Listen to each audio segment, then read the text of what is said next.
Bismillahirrahmanirrahim. Assalamualaikum pemirsa.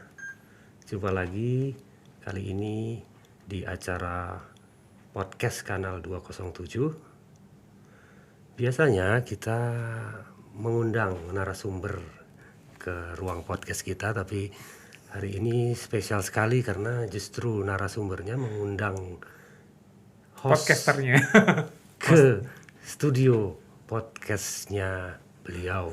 Jadi kita yang gantian ya, kebalik-balik nih. Iya.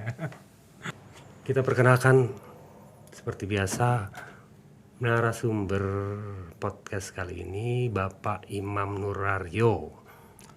Assalamualaikum Pak Imam. Waalaikumsalam warahmatullahi wabarakatuh. Apa kabar Imam, Pak Dores? Sehat sekali, sehat kelihatannya. Sehat. Ya. Kabarnya terakhir baru pulang dari jalan-jalan katanya. Iya. Kok cepat sekali? Iya. Jalan-jalan kan lama tuh. Iya, kalau terlalu lama nggak kerja nanti nggak dapet duit. Di sana kan acaranya buang duit. Oh, duitnya. Tapi pasti tugasnya juga memang ada amanah ya. Ada amanah dari kampusnya ternyata tempat kerja. Oke, ini kita perkenalkan ya, bagusnya memang Pak Imam ya sebagai narasumber sekaligus host untuk podcast Kanal 207 ini. Perkenalkan Pak Imam dan tempat kita datang di hari ini spesial sekali. Ceritakan. Silakan Pak Imam. Terima kasih. Bismillahirrahmanirrahim. Assalamualaikum warahmatullahi wabarakatuh. Para pemirsa, para halayak podcast Kanal 207. Ya betul ya Pak Dores ya. Betul.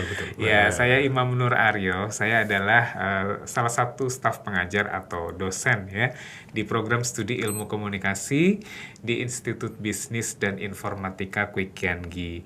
Dan saat ini kita ada di lab podcastnya ya di kampus Institut Bisnis dan Informatika Kwi-Kian-Gi yang sering juga disebut dengan Kwi-Kian-Gi School of Business.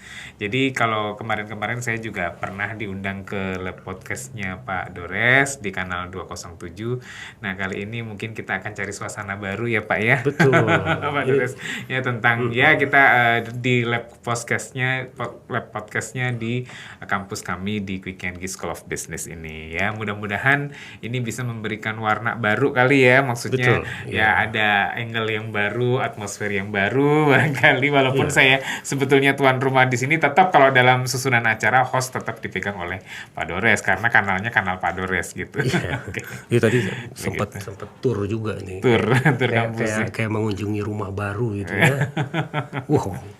Studionya luar biasa. Ini sangat spesial. Kalau untuk orang-orang yang mau kuliah, yang suka dengan broadcasting, inilah tempatnya. Nggak ada yang lain. Iya betul. Ya, ini promo bukan dibayar oleh Pak Imam loh ya.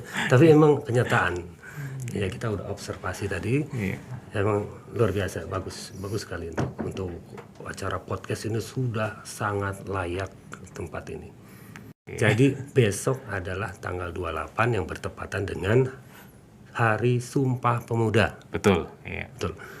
Nanti ada bulan November ada Hari Pahlawan. Hari Pahlawan tanggal 10 November. Ya, ada juga tanggal 25 kalau nggak salah Hari Guru.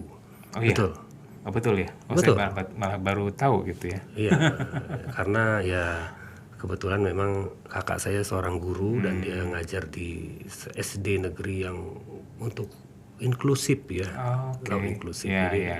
Jadi sangat berarti lah bagi saya pribadi profesi seorang guru, baik itu guru, dosen, Pak Imam juga, instruktur juga, itu profesi yang sangat mulia, termasuk pahlawan juga seperti 10 November. Karena November dan tanggal 25 nggak jauh juga Pak. Jauh juga ya. Baik ya, kita ngobrol-ngobrol tentang pendidikan lah ya. Betul ya. Ceritakan. Dan mungkin dikaitkan dengan Sumpah Pemuda, saya juga baru ingat nih besok Sumpah Pemuda ya. Boleh, nggak apa-apa. Gitu. Jadi mungkin lebih tepatnya kita ngobrol mengalir aja. Ngalir aja gitu. Sumpah Pemuda kayaknya asik deh kayaknya. Apa yang Pak Imam kenang dari Hari Sumpah Pemuda itu, Pak Iya, Imam? tadi saya sempat menyatakan statement tadi ya. Kami putra-putri Indonesia berbangsa satu, bangsa Indonesia. Kami putra-putri Indonesia bertanah air satu, tanah air Indonesia. Dan kami putra-putri Indonesia berbahasa satu, yaitu bahasa Indonesia. Yang walaupun pada waktu itu katanya, dengarnya dulu hampir nyaris menggunakan berbahasa Melayu, tapi akhirnya dikoreksi dan akhirnya menjadi bahasa Indonesia. Nah, itu adalah satu kesan yang cukup mendalam ya barangkali buat saya, apalagi yang di statement terakhir itu berbahasa Indonesia, karena itulah yang menyatukan kita ya, dari Sabang sampai Merauke lah, dari seluruh kepulauan Nusantara ini kita berbahasa Indonesia. Bahasa pengajaran yang dilakukan di semua perguruan tinggi di Indonesia adalah bahasa Indonesia. Ya kan, karena kita komit dengan bahasa Indonesia. Nah, satu hal yang mungkin beberapa waktu yang lalu sering kita mendengar ya, kontroversi atau pemberitaan bagaimana dengan misalnya negara tetangga ya, yang dimana juga mereka menggunakan bahasa yang mirip dengan kita, yaitu bahasa Melayu. Tetapi dalam berbagai macam pendidikan gitu ya, terutama di Malaysia atau Singapura atau di Brunei bahkan even, di sana artinya bahasa pengantar itu masih ada bahasa Inggris atau bahasa vernakular gitu ya. Dan itu menjadi problem buat mereka. Nah, sekitar 2 pekan yang lalu saya ada pertemuan di Makassar ya, alumni dari pendidikan di Jepang gitu ya, dan saya bertemu dengan teman-teman dari Malaysia gitu. Saya nyatakan bahwa saya adalah seorang dosen di sekolah yang majority di sini etnisnya adalah Chinese ya, atau Tionghoa, etnis Tionghoa. Terus kemudian saya katakan bahwa di sekolah kami atau di institut kami, walaupun 90% adalah suku dari Tionghoa, tetapi kita menggunakan bahasa Indonesia gitu. Dan apa yang menjadi respon daripada rekan saya yang dari Malaysia itu bagus gitu ya. Artinya kalau di sana, kalau udah majority adalah sekolah untuk etnis tertentu, apakah misalnya itu etnis India atau etnis Chinese gitu ya, atau Tionghoa di Malaysia terutama, itu mereka gunakan bahasa ibu mereka gitu ya. Nah, itu yang itu menjadi satu kebanggaan sebetulnya sih buat kita ya. Kalau kita ini di sini ya apapun etnisnya, tapi kalau kita walaupun tersebar di seluruh pulau, dimanapun kita berada, tetap kita gunakan bahasa Indonesia, karena itulah yang menyatukan kita. Nah, itulah kenapa bisa terjadi itu, karena memang ada Sumpah Pemuda itu gitu Pak Dores. Jadi saya sangat bangga sekali dan saya sangat sangat merasa impress ya, berkesan sekali dengan sejarah perjuangan bangsa kita, apalagi dimulai dengan yang dengan Hari Sumpah Pemuda ya kan. Dengan Sumpah Pemuda itulah yang kemudian menyatukan kita semua. Apapun yang terjadi adalah kita bangga dengan bangsa, tanah air, dan bahasa Indonesia. Terutama juga di dalam pendidikan kita pun gunakan bahasa Indonesia. Apapun itu sekolahnya, siapapun itu etnisnya, apapun mayoritas orangnya, itu kita tetap gunakan bahasa Indonesia. Gitu Pak Dares. Iya, saya juga pernah dengar, kalau saya sering lihat-lihat di YouTube ya, bagaimana bangsa negara Malaysia itu kayaknya demikian iri dengan Indonesia, karena kok bisa gitu, Indonesia banyak sekali, wilayahnya luas, etnisnya banyak, tapi pakai bahasa Indonesia ngerti semua. Dan pemakaian bahasa Indonesianya memang semuanya memang sudah terintegrasi ya, dari pendidikan juga ya, dipakai semua, dari sampai tingkat perguruan tinggi juga, bahasa Indonesia sebagai bahasa pemersatu bangsa. Betul ya, betul. Ya, jadi yang kemarin saya cerita itu ada seorang pensyarah itu dosen gitu ya di Malaysia juga. Itu tidak terjadi di negara kami, karena ada sekolah beberapa perguruan tinggi maupun institusi, apalagi sekolah menengah dasar ya, sekolah dasar dan sekolah menengah. Di perguruan tinggi pun kalau misalnya ada etnis tertentu yang majority di situ, itu ya gunakan bahasa itu, atau kalau tidak bahasa internasionalnya itu bahasa Inggris gitu ya. Ada satu kampus di Malaysia itu namanya Lim Kok Wing kalau nggak salah, itu pakai bahasa Inggris gitu ya. Terus ada Southern University College di Johor, itu juga dia gunakan pakai bahasa Inggris atau bahasa Mandarin karena memang majority mahasiswanya itu adalah ya etnis tertentu, etnis Tionghoa gitu ya.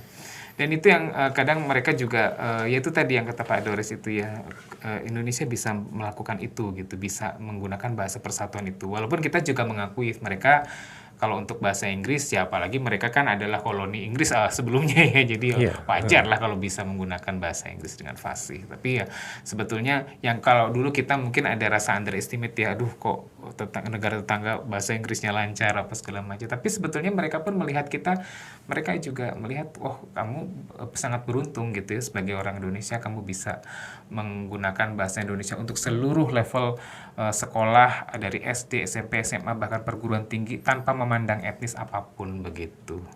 Nah itu adalah suatu kebanggaan dan penghormatan. Iya betul. Ya, Saya jadi teringat tahun berapa saya pernah ikut TOT ya, training for trainers ya. Kebetulan yang mengundang adalah Kemenkominfo, tempatnya itu di Cikarang ya, daerah Lipo ya. Nah ini saya agak kaget nih Pak Imam, karena ada kampus di situ yang saya nggak ngerti, mahasiswanya nggak bisa bahasa Indonesia, dosennya tuh nggak bisa bahasa Indonesia. Jadi sebenarnya ini pendidikannya untuk siapa? Saya juga nggak tahu. Ini saya tanyakan ke ya apa itu yang instruktur saya waktu acara itu sebenarnya siapa sih itu ya? Pendidikannya bukan untuk Indonesia, jangan-jangan ada yang seperti itu. Ini kenyataan sudah terjadi itu di saya nggak mau sebut nama kampusnya ya, tapi kita kaget aja. Biasanya kalau kita tahu dimanapun kampus itu ya pakai bahasa Indonesia. Betul, gitu. Ini mungkin dosennya dosen terbang kemungkinan. Kalau saya bilang mahasiswanya pun mahasiswa terbang. Jadi saksi-saksi semua Pak Imam. Betul. Nah, ini ada pertanda apa kalau ada gejala seperti ini?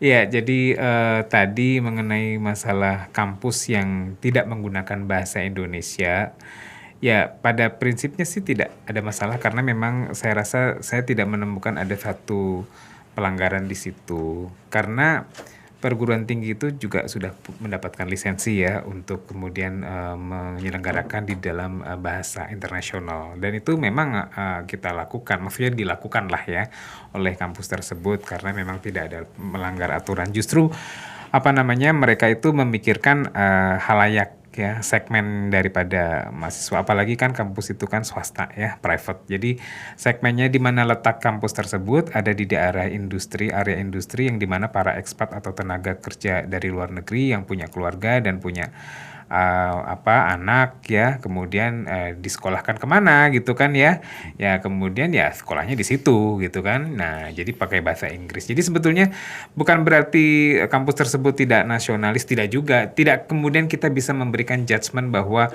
misalnya ada lembaga tertentu, lembaga pendidikan tertentu atau institusi apa yang kemudian menggunakan bahasa Inggris atau bahasa selain Indonesia terus tidak dicap melanggar aturan atau tidak nasionalis. Tidak seperti itu juga. Kita tidak gegabah juga untuk melakukan hal itu. Begitu Pak Dores ya. Iya. Baik, itu cuman karena kita tanda tanya terus kenapa ya bisa kayak begini. Jarang kita menemukan kejadian seperti itu. Ternyata ada juga yang seperti itu. Oke, ini tentang masalah bahasa. Ini kan hubungannya dengan tadi Sumpah Pemuda ya. Sekarang kita ngobrol-ngobrol tentang masa muda juga Pak Imam ya. Masa muda di zamannya Pak Imam ini ada nggak perbedaannya dengan ya ini kan berarti Pak Imam ngajar anak-anak sekarang yang di usia dulu seperti Pak Imam juga waktu kuliah. Betul. Ada bedanya nggak dirasakan oleh Pak Imam? Kaitannya dengan sekarang. Bahasa kali ya. Karena kan kaitannya dengan Sumpah Pemuda ya. Jelas ada lah ya. Kalau untuk ya kalau bahasa-bahasa gaul gitu kan beda lah ya.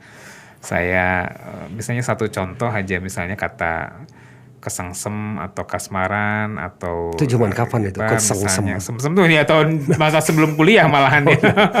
sedang Ajojing. Apa tuh zaman kapan tuh ajojing? apa misalnya ya kan. Sekarang kan anak tidak mengatakan itu tapi bucin misalnya. Nah, itu kan nggak ada di zaman kita ya. Oh, Bucin, lebay mungkin ya nggak ada lah zaman-zaman tahun 90-an ya. Istilah-istilah yang seperti itulah paling kepo gitu kan nggak ada ya. Paling hanya sekedar muncul istilah-istilah tertentu yang pada masanya ya itu lagi tren. Seperti kata misalnya pacar gitu kan, doi, Bestie, gebetan, kalau sekarang namanya bestie, nah ya bestie, nah misalnya kan, ya kayak gitu-gitu. Jujurli, anak jaksel itu jaksel banget itu ya, which is ya campur-campur. Ya gitu aja paling kalau saya sih karena di dunia kemahasiswaan gitu ya, jadi karena saya dosen, jadi sering berinteraksi dengan mereka gitu ya, dengan istilah-istilah ya pada akhirnya menyesuaikan kan. Kalau di ilmu komunikasi itu kan ada frame of reference, ada field of experience ya kan. Nah kebetulan disitulah kita bisa masuk dengan bahasa-bahasa mereka. Walaupun demikian ya kita juga nggak bisa gegabah mengatakan bahwa itu merusak bahasa, nggak juga sih. Itu memang perkembangan zaman. Dimanapun negaranya, manapun juga akan muncul istilah-istilah seperti itu. Tapi dalam situasi formal, misalnya sidang atau sidang skripsi atau presentasi di kelas ya mereka tentu saya haruskan untuk menggunakan bahasa Indonesia yang baik dan benar. Dihubungkan ya dengan revolusi 4.0 ya, dengan media sosial yang luar biasa zamannya kita. Mungkin kita tidak terdampak seperti sekarang ini. Tapi ada teman juga bilang, oh sekarang gue katanya kayaknya nonton film aja nggak bisa lama-lama. Mungkin dengar podcast yang terlalu lama juga udah nggak kuat, dia bilang begitu. Karena apa? Ya karena ada kebiasaan nonton TikTok yang 14 detik katanya ya kan. Jadi pengaruh nonton juga nggak bisa panjang seperti nonton film bioskop sekarang. Itu maaf ya, itu yang anak mudanya atau ini orang yang zaman kita juga. Zaman kitanya. Sekarang karena medsosnya sudah berkembangnya cepat sekali, bahkan pengennya kayaknya lebih cepat lebih baik gitu. Jadi seperti itu kelihatannya. Ya, YouTube juga udah mulai short ya dipakai short tadi karena generasi yang sekarang pengennya seperti itu, singkat aja. Nah itulah makanya ada nggak pengaruhnya dari dampak medsos yang betul-betul dominan sekarang dengan kebiasaan mahasiswa dalam belajar misalnya gitu. Ya, jadi fenomena mungkin Pak Dores pernah dengar yang disebut dengan hustle culture gitu ya. Ya, jadi memang segala sesuatu itu yang sekarang diinginkan adalah singkat, padat, jelas, instan gitu ya. Prosesnya nggak panjang gitu karena memang dipacu oleh waktu ya kan. Ya apalagi teknologi ini kan mengakselerasi semua aktivitas human ya, aktivitas manusia, aktivitas insani ya, untuk segera meraih segala sesuatunya itu dengan sesegera mungkin. Ya karena teknologi lah yang memang mendeterminasi termasuk atau viral secepat mungkin. Betul gitu ya, termasuk teknologi itu kan ya teknologi yang makin berkembang di revolusi industri ini, revolusi 4.0 ini kan ya seperti itu ya kan, ya akhirnya mendorong orang itu ya ingin sesegera mungkin ya kan. Bahkan saya juga kemarin menerima aduan dari mahasiswa untuk satu kasus tertentu ketika saya meminta untuk membuat laporan kronologis gitu ya, mereka merasa itu adalah proses yang terlalu panjang gitu ya. Ya pokoknya sekarang saya ngomong segera harus ada eksekusi ya. Ya kalau kita kan terbiasa menikmati banget yang namanya proses ya. Dulu kita mencari informasi pun dari buku ke perpustakaan, bahkan kita yang dulu kuliah di Bandung harus nyari sumber misalnya Perpustakaan Nasional di Jakarta, belum ada tol Cipularang ya kan, jadi belum ada, apalagi nanti ada kereta cepat makin ini juga ya. Pengen masuk jalur cepat langsung jalur cepat. Nah kita harus susah payah cari informasi. Nah sekarang orang udah biasa nggak usah ke perpustakaan jalan, kita klik Google Scholar, Google Cendekia, udah langsung tersedia semua literatur. Ya artinya ya itu yang membuat pada akhirnya orang itu tidak terbiasa dengan yang namanya proses gitu kan. Kalau mahasiswa sekarang, saya tidak menyalahkan ya, artinya ya karena memang itulah kondisi zaman ya. Jadi ya kita juga sebagai generasi yang dulu mungkin kita sudah menikmati ya, artinya menjalani ya proses yang begitu. Ketika untuk mendapatkan sesuatu itu kita rasakan suka duka prosesnya bagaimana gitu ya. Ya kita sekarang harus ikuti juga gitu ya, ikuti seperti itu. Tapi kita juga harus memberikan pengertian bahwa tidak bisa lah ya kalau misalnya untuk segala sesuatunya juga harus dilakukan secara instan, tidak gitu ya. Tetap harus ada proses dan mereka juga harus ada kesabaran untuk itu, untuk menjalani prosesnya itu. Ya memang betul Pak. Jadi apa ya, kalau saya perhatikan memang anak muda sekarang, saya tidak bisa menyalahkan juga karena memang kondisinya mereka lahir ketika memang sudah seperti itu. Teknologi lahir berbarengan dengan mereka lahir ya. Teknologi seperti handphone. Misalnya kita tanya aja mahasiswa sekarang angkatan berapa, 2003, 2004, ya mereka kan sudah ada, kita sudah terbiasa dengan handphone, kita sudah terbiasa dengan telepon genggam. Waktu itu pun udah ada SMS ya kan. Bayangkan generasi kita untuk mengirim pesan singkat aja dulu, untuk mengabarin misalnya kayak ibu saya waktu itu meninggal tahun 92, harus ngabarinya pakai telegram, bukan telegram aplikasi ya, tapi telegram yang dari postal yang harus pakai kode masih ingat kan, gitu kan, dan itu besoknya gitu ya, atau PT berapa Pos, betul pakai PT Pos ya, apa Perumtel kalau nggak salah dulu, PT Telkom tuh ya, yang Perumtel gitu ya. Nah itu kan berapa, artinya kan prosesnya begitu ya, apa panjang ya untuk mengirim pesan singkat yang baru datang besok harinya gitu kan. Nah tapi kan sekarang kan dengan adanya apalagi WhatsApp, Line dan seterusnya kan, ya orang udah terbiasa dengan seperti itu. Ya mau gimana lagi, inevitable, tidak bisa memang hindari. Yang bisa kita lakukan adalah mengendalikan itu ya. Ya istilahnya nggak semuanya yang kita terima itu langsung disebarluaskan secepat mungkin. Mungkin begitu ya. Betul. Itu zaman sekarang itu yang bukan anak-anak muda sebenarnya, yang tua-tua juga akan mengikuti.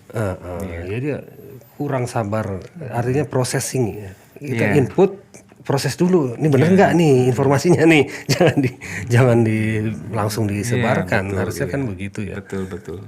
Ya itu teknologi pengaruhnya dengan kebiasaan dan kultur sekarang yang udah hustle culture ya mungkin. Generasi yang semuanya serba harus instan, buru-buru, apa harus cepat jadi. Nah, ya bukan kehendak sebetulnya. Ya karena memang yang sekarang ini yang membuat mereka menjadi begitu gitu. Keadaannya yang membuat. Tapi beruntung loh Pak Dores kita mengalami hal itu ya. Artinya dari zaman yang memang dulu belum begitu sampai kemudian ada teknologi yang begitu cepat sekali ya kan. Kita mengalami dulu bagaimana kita menulis surat ya kan. Kalau mau nulis surat juga mau pakai perangko biasa atau pakai pos kilat gitu ya. Sampai Pak Arthur pakai telegram, sampai kemudian ada telepon kartu, bayangin kan. Berarti kan telepon koin. Nah gitu. Mana ngerti nih teman-teman, pakai koin cemplung 50 terus kita mau ngakalinya Pak pakai diikat koinnya dibolongin terus pakai benang ditarik lagi kalau kita nggak punya duit ya.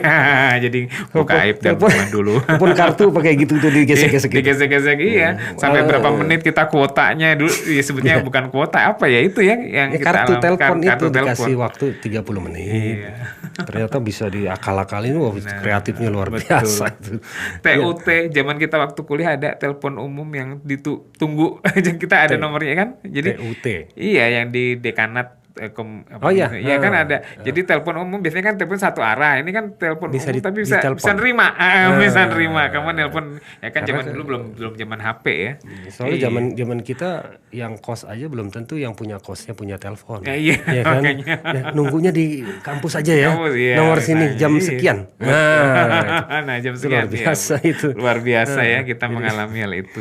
Iya, ada baik ada buruknya. Memang kalau kita zaman dulu senang nulis ya kan. Kalau nulisnya itu pakai nulis benar-benar nulis gitu, bukan teks ya. Iya, tidak texting ya. Iya. Jadi ada keahlian tertentu yang memang ya sekarang mungkin banyak ditinggalkan, kebiasaan nulis, kemudian bikin kreasi gambar sendiri misalnya gitu ya. Dulu kan ada kartu lebaran ya, kita bikin sendiri, kadang-kadang bikin daun-daun masukin gitu segala macam. Kalau sekarang mah tinggal ces udah banyak aplikasi gambar tinggal pilih aja. Nah taktuk cas pakai ribbon Twibbon nah gitu Twibbon ya.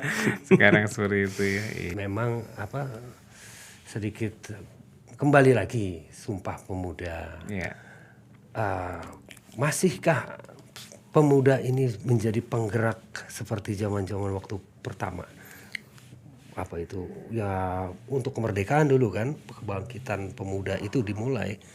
Ya, harapan kita juga di sini jangan sampai lupa dengan sejarah zaman dulu gitu, Pak Imam. Anak-anak muda mungkin harapan juga pastinya untuk masa depan, Pak Imam. Ya udah pastilah itu mau sepanjang zaman lah Pak Dores ya, namanya tulang punggung sebuah negara adalah ya pemuda dan pemudinya itu, karena pertama ya usia produktif mereka ya.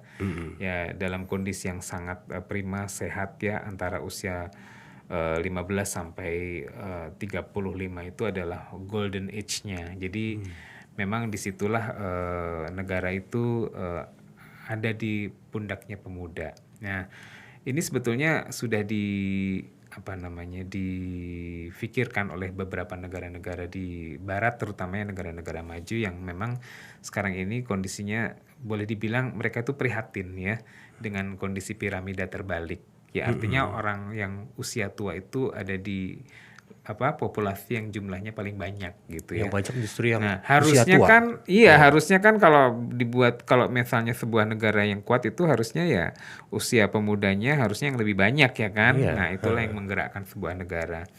Jadi kita nggak usah terlalu Berarti yang kalau di minder-minder barat banget itu sih. kalau angka kelahirannya Angka berarti yang kelahirannya kurang. kecil. Mereka sudah cenderung untuk tidak ingin memiliki anak. Bayangkan kalau kemudian sekarang pasangan tidak punya anak dan usia tua, mereka pikir mereka juga sudah terjamin kok di masa tuanya ya. Kalau di negara-negara maju kan seperti itu ya. Iya. Dijamin ada pensiun, ada tempat panti ureda yang sudah mencukupi sampai nanti mereka meninggal ada yang ngurusin gitu kan. Nah buat apa lagi saya punya anak gitu. Bahkan mohon maaf nih ya, beberapa tahun yang lalu ketika saya studi di Australia itu juga mereka pikir saya mendingan saya menikah, menikah, tapi saya nggak mau punya anak, lebih baik punya anjing setia mau sampai kapanpun ya kan. Iya, Kalau iya. anak dipelihara dari kecil sampai gede nanti kurang ajar gitu kan, malah saya yang ditelantarin ya kan. Jadi udah begitu cara berpikirnya gitu ya, praktis gitu. Nah itu yang tapi menjadi khawatiran juga. Iya, karena Akhirnya kalau tingkat orang tua semua kan jadinya iya, kan satu negara ya. masyarakat cuma ada orang tuanya, sebentar Betul, lagi ya. yang terjadi di Eropa adalah dia membuka pintu bagi imigran-imigran dari luar Bukan kan. membuka pintu, dengan sendirinya pada akhirnya nggak ada orang. Nah, Iya, nggak ada imigran anak akan ada mudanya. kesempatan. Nah, itu yang kemudian mereka Kan butuh khawatirkan. Iya. siapa yang mau ganti ini Betul, nanti. iya, Akhirnya kan.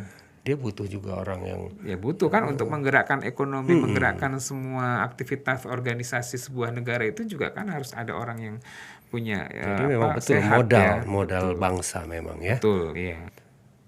Pesannya ke anak-anak muda yang sekarang ini yang mungkin ya, saya juga nggak tahu ya, saya dengar ya itulah, mungkin benar tahu enggak atau ini anak muda ini bahwa dinilai oleh mereka sendiri kurang kuat mentalnya. Kurang kuat di sini. Ini saya tanya sama seseorang ya, kebetulan dia punya pabrik ya.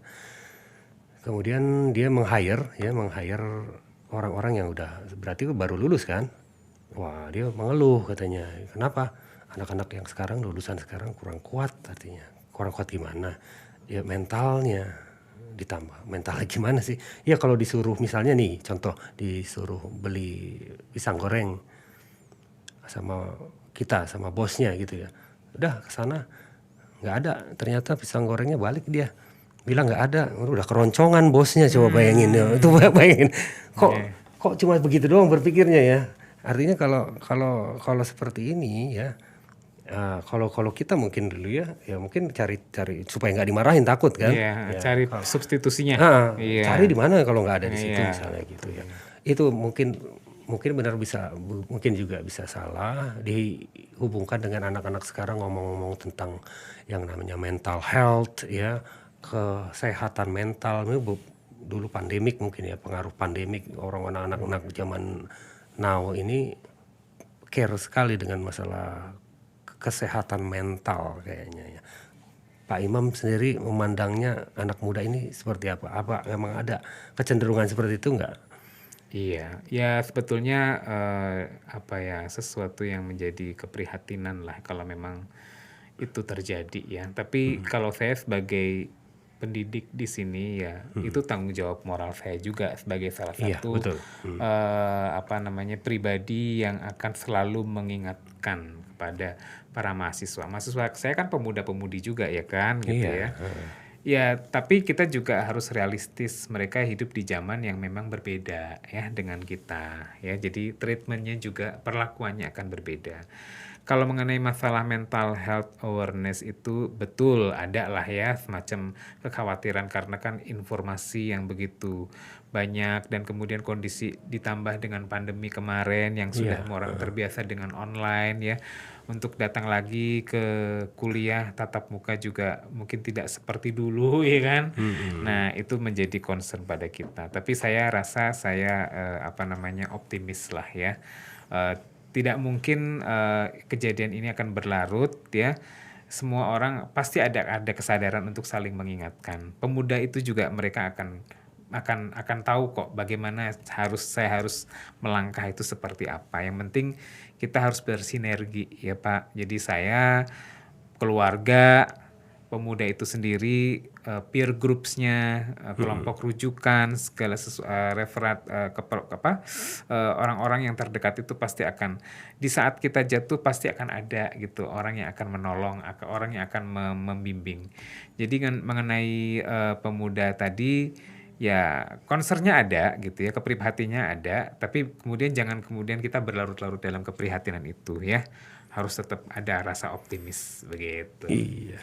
Kalau saya ngelihat anak muda sekarang terus terang pinter kok, pinter-pinter dan kreatif. Pintar, sangat pintar bahkan ya sekarang ini. Saya agak malah takjub gitu ya, kemampuan bahasa Inggris mereka jauh di atas rata-rata Iya. dibandingkan zaman kita muda ya. Satu Iya. itu. Kedua mereka itu bahkan melampaui zaman kita gitu. Artinya kalau dengar musik kok mereka tidak sekedar menikmati musik yang genrenya sekarang ini yang kekinian, tapi juga dia menikmati zaman-zaman tau lah waktu kita SD kan ada lagu-lagu sweet pop misalnya JK Record gitu ya. Mereka senang Iya, iya. juga lagu yang kayak gitu. Saya juga heran loh, seumur Anda kan nggak hidup di zaman itu, tapi kok bisa tahu ya kan ada YouTube Pak gitu. Ya Allah saya malah nggak ngalamin. Saya dulu malah ketika orang tua saya menyetel kaset yang lagu jadul kayaknya jadul banget ngapain. Dan tapi beda dengan generasi muda yang sekarang. Mereka malah kok suka gitu loh. Ya saya suka loh Nika Ardila. Emang waktu Nika Ardila meninggal kamu udah lahir? Belum. Mau saya kelahiran tahun 2000. Loh kok tahu Nika Ardila gitu. Saya kaget juga gitu ya. Wow, berarti mereka lulus tahu dari SMA mana? nih. Ya udah tahu, seneng juga nih Kardil. Nah, ya kan? Coba, Kok bisa tahu ya? Padahal Iya. kan meninggal belum lahir gitu Belum kan. lahir. Nah, kayak gitulah. Yang kayak gitu Iya, itu saya jadi takjub tuh. memang iya peduli juga dengan Ada, iya. masalah yang Iya, seperti itu betul, ya. Emang ada banyak yang anak-anak sekarang itu mungkin yang sekarang merasa dia tidak puas ya. Kayaknya lebih bagus kita lihat zaman dulu kayak gimana sih musik itu ya. iya, gitu. Ya, jadi malah ke sini-sini malah senang mereka Iya. gitu ya. Jadi mereka itu ada di pemuda sekarang itu ada time machine atau time tunnel yang dia bisa ke sana kemari gitu ya. Bisa ke era sebelum kita, ke era kita, ke era masa depan mungkin mereka sudah tidak ada ibaratnya atau kita sudah tidak ada. Jadi lifespan mereka untuk berimajinasi itu panjang dibanding kita gitu. Jadi saya rasa saya juga nggak khawatir lah hidup di zaman ini. Rasanya juga mereka akan belajar kok bagaimana mereka harus mengendalikan diri dan bagaimana mereka harus progres gitu ya. Oh iya, baik. Kita semua yakin lah mereka sebenarnya potensi yang sangat besar untuk perubahan di masa mendatang ya. Yes. Oke, ada lagi yang mau disampaikan sama Saya Pak rasa Iman? nggak ada ya. Saya selalu di sini mengingatkan bahwa yang paling penting itu adalah value ya, nilai-nilai kita sebagai jati diri orang Indonesia ya kepada pemuda kita ya. Saya rasa mereka juga orang yang kuat, mereka juga punya ilmu yang mereka lebih cerdas ya kan. Mereka tahu dan mereka cerdik untuk menyiasati apapun keadaannya. Jadi menyambut Sumpah Pemuda yang ke-100 nanti tahun 2028 kan udah 100 tahun 2028. ya. Bagaimana refleksi bagi seorang pemuda Indonesia? Dia akan menemukan jati dirinya. Zaman saya waktu saya pemuda mungkin lebih cenderung suka kepada lagu-lagu barat atau apa. Tapi saya rasa sekarang pemuda juga cenderung suka kok dengan budaya kita sendiri, dan itu yang mungkin saya rasa itu merupakan suatu kebanggaan ya. Mereka bangga dengan Indonesia dengan Mereka bangga kebanggaan, budaya nasionalisme dengan gayanya nasionalismenya sendiri. tinggi. Yes. Kebangkitan dengan zaman dan generasi mereka sendiri, insya Allah. Insya Allah. Baik, ini senang sekali kita optimis kalau ngobrol-ngobrol begini, tidak apa ya? Harus dong, harus optimis. Oh ya, apalagi kita Sumpah Pemuda. Iya, besok ya. Besok ya? Iya. Besok ya. Selamat Hari Sumpah Pemuda. Selamat. Apa tadi? Bertanah air satu, berbangsa satu, bertanah air satu, dan berbahasa satu, yaitu Indonesia. Gitu ya. Cinta Indonesia. Tuh nyanyi dong. Nah, itu ada yang hafal nggak? Oh nggak ada.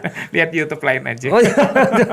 Kita mau karaoke kalau nggak gini. Aduh ya Allah. Terima kasih nih Pak Imam ya. Terima kasih Pak atas Dores undangannya ke sini, mau menyempatkan ya, waktu buat kita rekam podcast ini. Lain kali kita undang lagi ke sana atau kita ketemu di luaran juga nggak apa-apa. Ya, sehat terus Pak Imam. Sehat terus, terima kasih Pak Dores juga sehat terus waktu dan kesempatan untuk acara berikutnya. Baik, pemirsa, sampai di sini acara podcast Kanal 207. Sampai jumpa lagi di episode berikutnya. Ingat, kita boleh menutup mulut kita dengan alasan kesehatan, namun jangan pernah menutup mulut kita untuk menyuarakan kebenaran. Wassalam.